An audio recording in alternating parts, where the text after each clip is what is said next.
Esta é a segunda parte da sua pedra de audiência e nesta segunda parte vamos falar só do mestre Abílio Guimarães. Na primeira falamos do professor, do cidadão, agora vamos falar só do mestre. Abílio Guimarães, vamos começar por uma cabaça que tem aqui em cima desta mesa. Eu quando visitei lá a sua casa, que é um autêntico ateliê de exposição, descobri lá algumas cabaças. Hoje traz-nos aqui. Porquê esta vocação para as cabaças? O gosto pelas cabaças? A cabaça começou este amor a pintar as cabaças em 1971, 72. Eu tenho uma cabaça, por exemplo, do dia em que nasceu, do ano em que nasceu a minha filha. Já bem. E a cabaça tem uma particularidade muito interessante. É que nessa altura estava em Braga, não é? Exatamente, estava em Braga. E essa cavacinha está intacta, inalterável como hoje, portanto estão bem curadas. O segredo das cavaças para poder pintar é de facto ela estar bem curada, bem seca, para não apodrecer, tirar as sementes. E a cavaça é uma das coisas que até demora muito tempo. Posso mostrar que a cavaça já tem esta forma, tem aqui a Torre dos Coleiros, porque, e se a gente rodar, ela vai mostrando algo diferente. Por exemplo, agora está a ver o barco Rebelo, não é? Exato. E continuamos a girar e a Torre dos Clérigos, que é uma das vistas mais bonitas que eu considero, que é a Torre dos Clérigos no enfiamento entre a zona da Vitória e a zona da Sé. Aliás, as minhas pinturas têm muito essa particularidade, porque a Torre dos Clérigos, como sabe, vai fazer 250 anos este ano, a Torre dos Clérigos, e eu vou fazer uma exposição dedicada à Torre dos Clérigos, com a... Vai ser a 13 de setembro? 13 de setembro. 13 de setembro, na Casa do Infante. Na Casa do Infante, uma parceria com a Câmara do Porto e com a que eu tive o incentivo de um amigo meu, que é o Dr. Manuel Novaes Cabral, que é o presidente do Instituto Vinho do Porto, que vai-me escrever um texto dedicado à exposição. Simultaneamente também vou colocar um texto do livro... Que vai ser lançado também nessa altura, Autenticidade. Exatamente. Que é um livro que fala da sua vida. Exatamente. E esse texto vou pôr do professor Hélder Pacheco, é um texto novo, inédito, que se chama O Último Moicano. E é um título... Diga-se Abílio Guimarães. Esse título para mim é uma homenagem, porque talvez ele queira referenciar uma geração que se extinguiu. Quer dizer, normalmente eu recordo de pintores que andavam pela cidade a pintar com o cavalete, recordo o mestre António Cruz, que é considerado um dos melhores aguardelistas portugueses de todos os tempos, não é? E eu conheci pessoalmente, ele foi meu professor. E uma das coisas que eu guardei bem dentro de mim é que, de facto, eu, se queria continuar com a ideia de dedicar-me à pintura, tinha que pôr pés a caminho. E o pés a caminho era pegar no cabeletezinho e começar a comer o pão que diabo amassou. Fazer as aguarelas no próprio local, observar as coisas, concentração, abdicar do resto, sacrificar-se muito, fazer como um sacerdócio. A pintura, para mim, é um sacerdócio. A pintura é algo muito sério, muito sério. Estamos a falar a cabaça, também essa seriedade tento colocar numa forma de descompressão. Quer dizer, eu não posso ir ao local pintar as cabaças, não é? Crio as imagens, socorro-me a pinturas que eu tenho e vou explorando. Curiosamente, pela primeira vez este ano, também vou expor umas cabaças e esta provavelmente a Torre dos Clérigos. Também figurará, porque tem a Torre dos Clérigos, não é? Mas eu tenho aqui uma cabacinha que... Essa é mesmo exclusiva. Fui encontrada pela Rosa Maria, minha esposa, em Morelos. Eu tenho lá uma casinha pequena, mas como o clima é lá muito agreste, as cabaças, para se desenvolverem num clima tão agreste, em termos de temperatura, nasceu esta cavacinha, já no inverno, no outono, e estava entrelaçada no chão, no meio das folhas do castanheiro.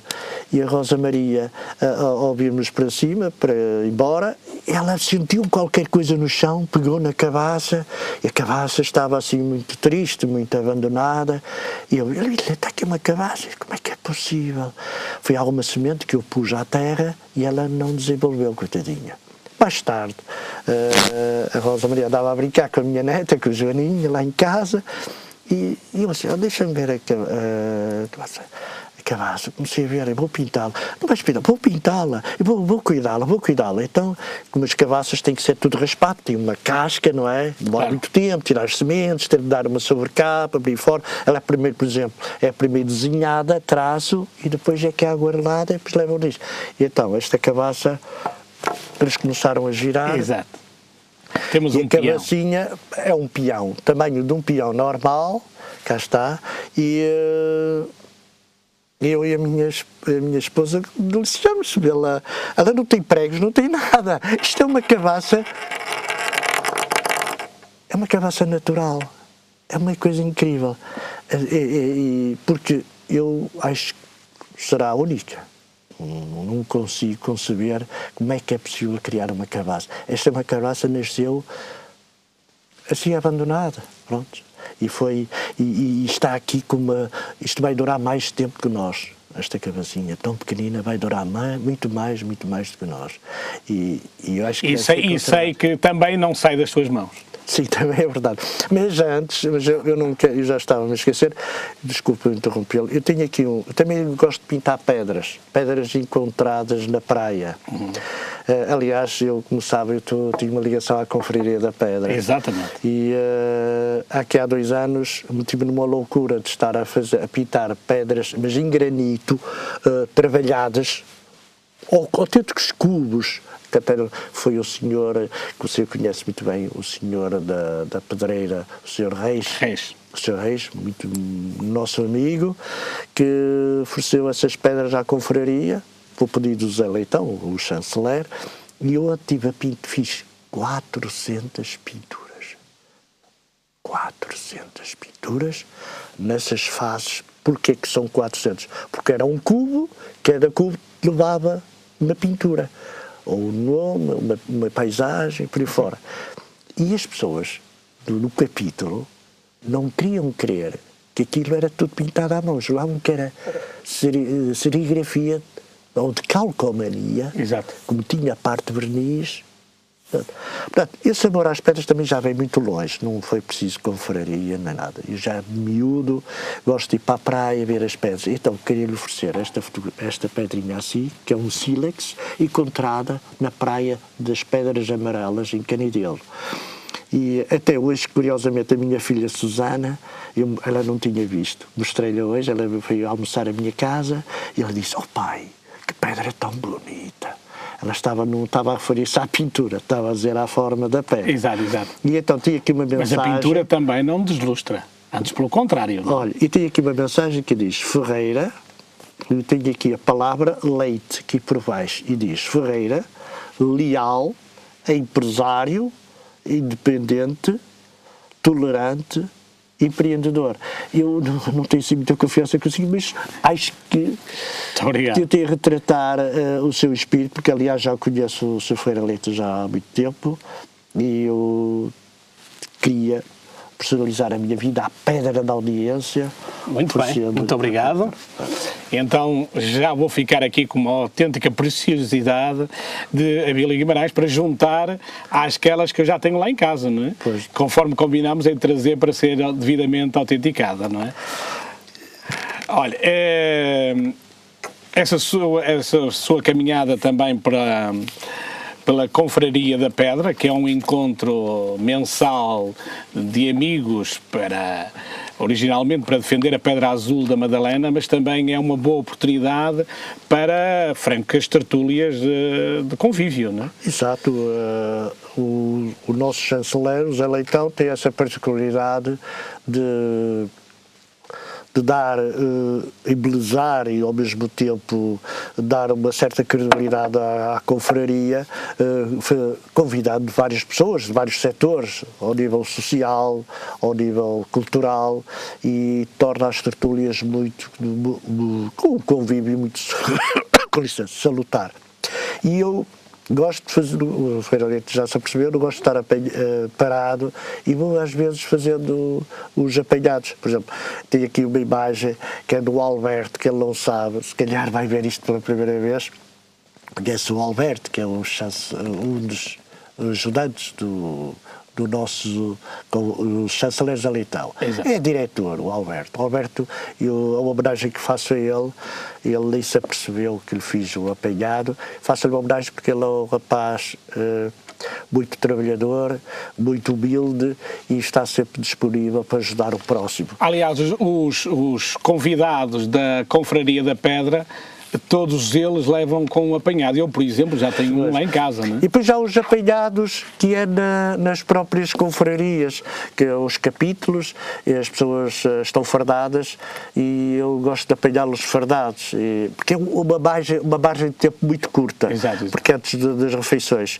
E eu tenho uma série deles que até gostava sinceramente de publicar uma ilustração, um livro com esses apanhados de muitas dezenas e dezenas do género que tenho feito. Sim, sim. Por exemplo, este também é um desenho de um hoquista que é o tal capitão do Futebol Clube do Porto, que eu fiz uma vez e eu estou em dívida para com ele. Estou em dívida. Isto é desenho dele. Ele pelo menos tem a oportunidade de o ver agora através da televisão.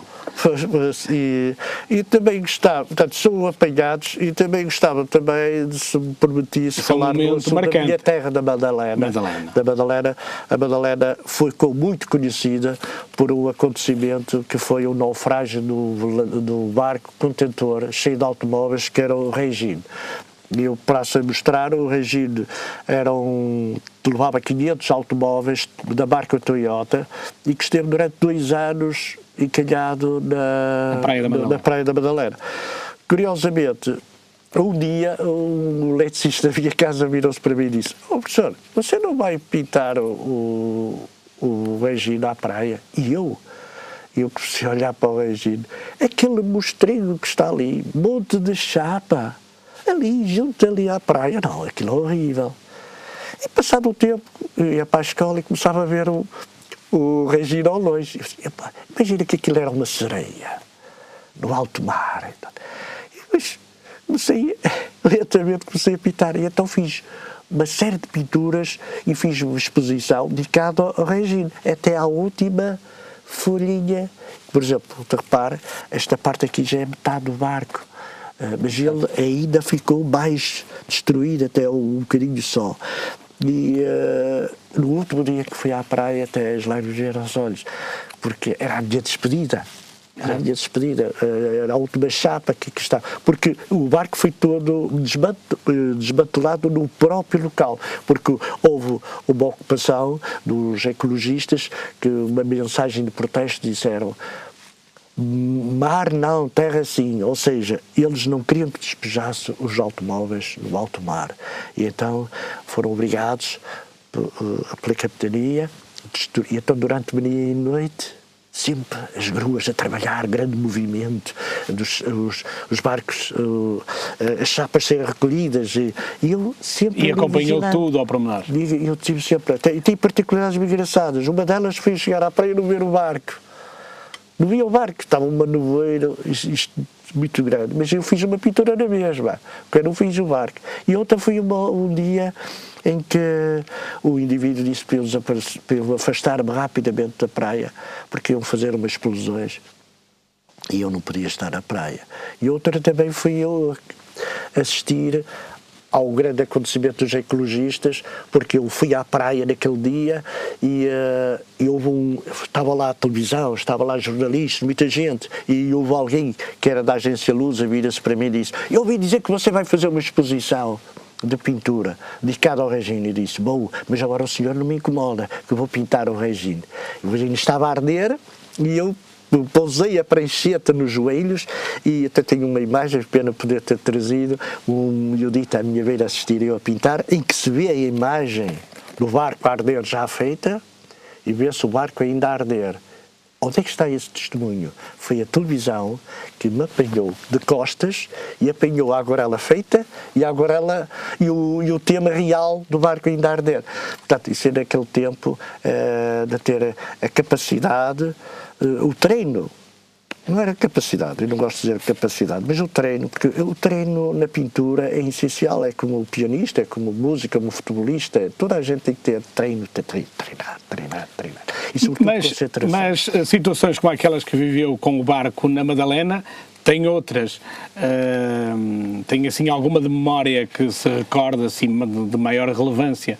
Os 200 anos de Oliveira das Mães, por exemplo? Os 200 anos de Oliveira das Mães foi uma exposição, também foi um projeto muito interessante, porque tem 18, creio que é 18 freguesias, não tenho bem a certeza, sei que são bastantes, e eu quis fazer pelo menos um tema de cada freguesia, e andei durante um largo tempo a pintar as freguesias, com o cavalete na mão, fazer a viagem a 80 e tal quilómetros, 40 quilómetros de ida e volta, não é? E a fazer as igrejinhas da freguesia de Palmaz, de Cesar, por aí fora. E então recordo-me que um dia, tem uma história engraçada, um dia eu quis pintar a torre da igreja. Andava interessado em pintar as torres da igreja matriz de Oliveira das Mães, que é a igreja de São Miguel. E então eu sabia que eu tinha umas tias que estavam num lar de idosos, a minha madrinha.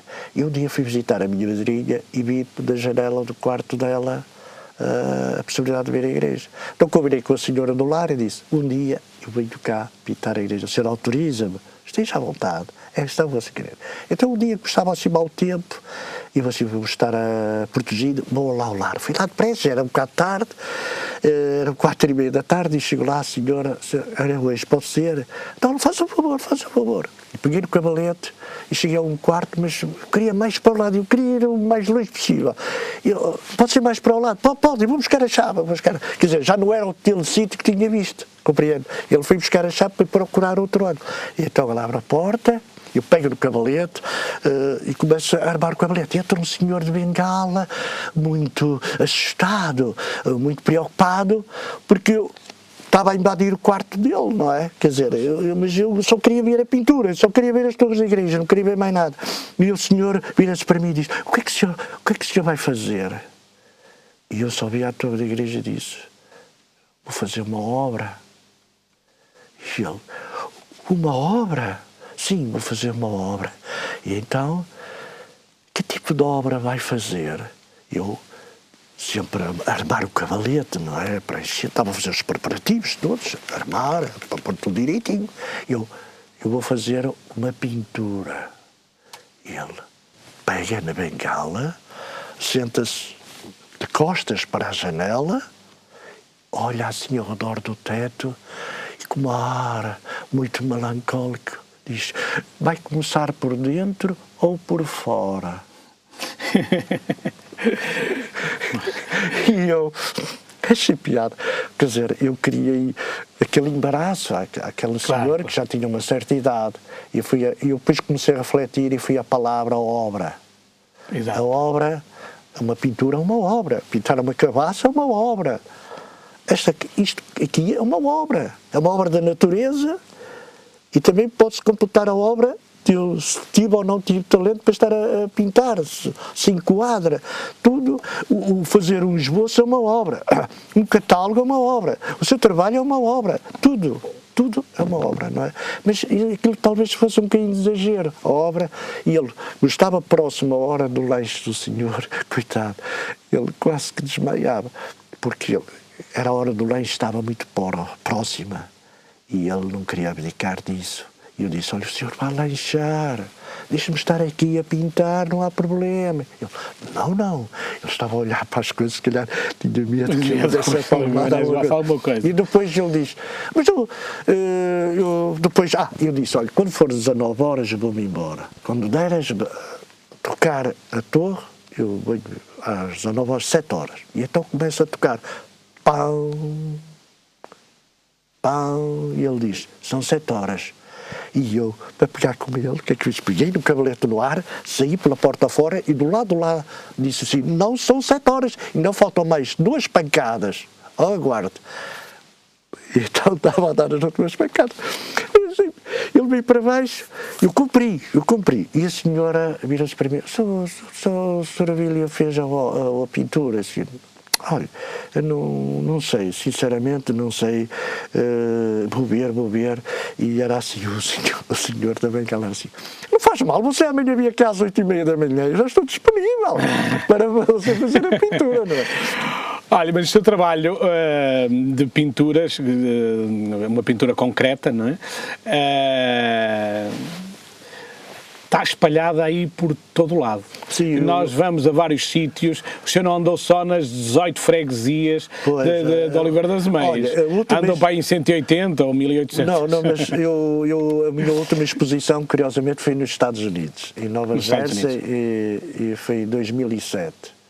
Aí foi talvez senti muito orgulho na altura de ser português, porque dizem que normalmente só tem orgulho dos futebolistas, do Cristiano Ronaldo, mas naquele dia senti-me pronto, que era alguém que me respeitaram, tanto ao ponto de ter sido homenageado pelo próprio prefeito do Dia de Portugal.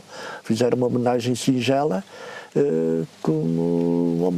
ofereceram uma recordação da cidade e elogiaram-me como artista, como pintor e não como fosse um futebolista.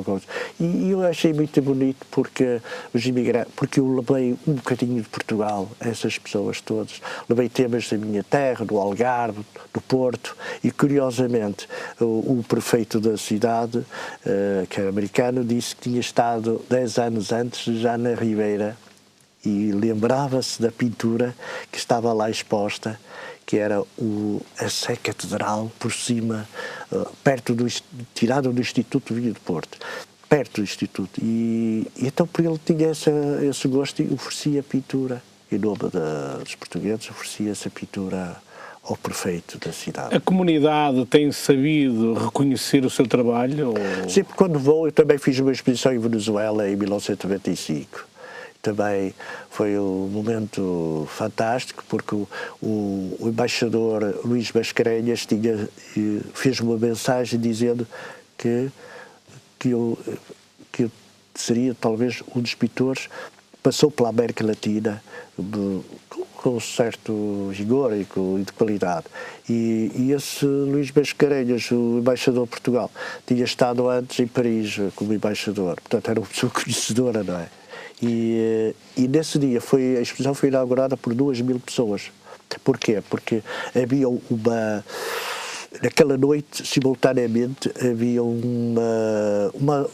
uma comemoração dedicada para angariar fundos com os restaurantes, e então antes de abrirem esse efeméride dos restaurantes e servir refeições, abriram com a exposição. Aliás, Venezuela tem uma comunidade portuguesa muito ativa. Exato, que é o Centro Português de Caracas, é uma obra gigantesca e muito valiosa, talvez uma das mais importantes da comunidade portuguesa. Sim, Caracas, também Valência, aquela comunidade de serviços para a Venezuela realmente são muito fortes. Foi num período um bocado difícil, foi em 1995, aquilo estava muito agitado. Mas a nossa comunidade, ou seja, no meio onde se insere, Vila Nova de Gaia, Porto, sabem reconhecer a Abílio Guimarães? Olha, há uma freguesia, felizmente, que é de Oliveira de Ouro, o Ferreira Leite é de Oliveira de Ouro, não é? Sim. Pronto, é uma freguesia que eu tenho uma estima muito grande. Tem uma história engraçada, porque através de Candoso, nessa altura o Vítor também era membro da Junta, e resolvi fazer uma exposição. Aliás, foi uma proposta do amigo meu, que você conhece muito bem, que já esteve consigo e você já o convidou várias vezes, que é o Manuel Filipe. O Manuel Filipe não, há o Manuel Filipe, que é do auditório, há o Jorge Filipe. O professor Jorge Filipe. Que é o marido da professora Conceição Ferreira. Portanto, e é da Associação de Ténis do Porto. Exatamente. Ténis de mesa. E também é do Filete também do Porto. Os colecionadores, clube dos colecionadores. É um indivíduo muito valioso, muito qualidade. Ele e a esposa. Somos muito amigos. E então pôs-se o desafio de fazer uma exposição sobre Oliveira de Ouro. E eu andei a pintar Oliveira de Ouro durante muito vários tempos. E o Sr. Candoso andava sempre a vigiar, entre aspas, que eu vi mesmo. Uma vez estava pintado junto ao rio e a maré estava a subir e nem me apercebi disso. E estávamos a conversar com muito entusiasmo e ele vai assim, o Candoso: "Oh, pessoal, olha, a água está aí a bater no seu cavalete." E eu olhei assim de repente, quer dizer, tão distraído que estava com ele, que tive que pegar no cavalete e estar a me deslizar para a água não me atingir. Mas foi uma exposição muito importante. Porquê? Porque o que eu me esqueço, esta confidência que eu vou dizer aqui. Eu cheguei atrasado à exposição e na altura era o Dr. Barbosa da Costa. Quem conhece o Dr. Barbosa da Costa é uma pessoa que dá a impressão de ser uma pessoa austera, mas é até uma pessoa muito sensível, com muita afinidade. E eu disse, professor, queria inaugurar a exposição, Ricardo Almeida Douro, e eu cheguei um bocadinho ligeiramente atrasado, não tinha ouvido da porta nem nada. E eu, Sr. Professor, desculpe ter chegado tarde. Ele, entra. Entrou e levaram lá para um gabinete. E ele, o Cardoso, o Vítor, então, olha, a junta quer ficar com os trabalhos todos. Cara, sim, antes de haver a exposição. Mas você já tinha o negócio e acabou-se. E eu, professor, olha, é isto assim, e tal. Pronto, está bem, o professor acha que é assim. Pronto, depois a Câmara paga, não sei o quê. Fizemos o negócio. Quer dizer, a exposição de abrir já estava... Estava, exatamente. Então o Sr. Paulo alguém que andou a pôr as marquinhas todos pelos quadros todos. E quando foi o caso único da coisa, foi, e eles quiseram ficar, hoje os quadros estão na sala deles. Professor e mestre Abílio Guimarães, chegamos ao fim do nosso tempo. Foi um prazer ter estado à conversa. Teremos a oportunidade de brevemente fazer uma visita à sua casa para, efetivamente, darmos a conhecer aos nossos telespectadores ao vivo a sua realidade. Fica prometido para muito breve essa visita. Muito obrigado. E pronto, muito obrigado pela pedra que nos traz aqui, que nos vai fazer companhia durante as próximas semanas aqui no programa. Dá-me licença pela pedra outra vez. Sim, faz favor. A pedra também deixa saudades, é um bocadinho meu. Exato. Ok, mas vamos terminar o programa com a pedra na sua mão e convidamos os nossos telespectadores a voltar a estarem connosco na próxima semana. Foi um prazer.